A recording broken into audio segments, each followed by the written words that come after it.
காலை ஒளி. எழுதியவர் திருமதி டோரா எட்வின். இது எப்படி ஆகும் என்ற கேள்வியோடு வாழ்கிறாய். மகளே, என் திட்டங்கள் நிறைவேறியே தீரும். இதை நீ விசுவாசிக்க வேண்டும். என் வார்த்தை வல்லமை உள்ளது. ஒருபோதும் வெறுமையாய் திரும்பாது. நான் விரும்புகிறதை அது செய்யும். நான் அனுப்பின காரியம் ஆகும்படி வாய்க்கும். நீ கொஞ்சமும் கிரகிக்க முடியாத காரியங்களை நான் செய்வேன். கடைசி மணி நேரம் என் வேலை துரிதமாய் நடைபெற வேண்டும். அசதியாயிராதே, விழிப்பு உனக்கு தேவைப்படுகிறது. விசேஷமான ஜெப நாட்களை ஏற்படுத்திக்கொள். உன்னை பரிசுத்தப்படுத்து.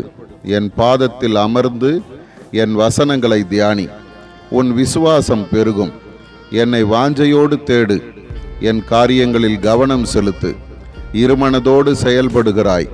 உலக கவலை உன்னை பாரமாய் அழுத்துவது போல உணர்கிறாய். உன் பாரங்களை என் பாதங்களில் வைத்துவிடு.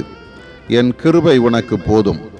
தேவனுடைய வார்த்தையானது ஜீவனும் வல்லமையும் உள்ளதாயும், இருபுறமும் கருக்குள்ள எந்த பட்டயத்திலும் கருக்கானதாயும், ஆத்துமாவையும் ஆவியையும் கணுக்களையும் ஊனையும் பிரிக்கத்தக்கதாக உருவ குத்துகிறதாயும், இருதயத்தின் நினைவுகளையும் யோசனைகளையும் வகை அறுக்கிறதாயும் இருக்கிறது. என் வசனங்கள் உன்னை பரிசுத்தப்படுத்தட்டும். ஆதார வசனம்: தைரியமாய் கிருபாசன தண்டையிலே சேரக்கடவோம். எபிரேயர் 4:16.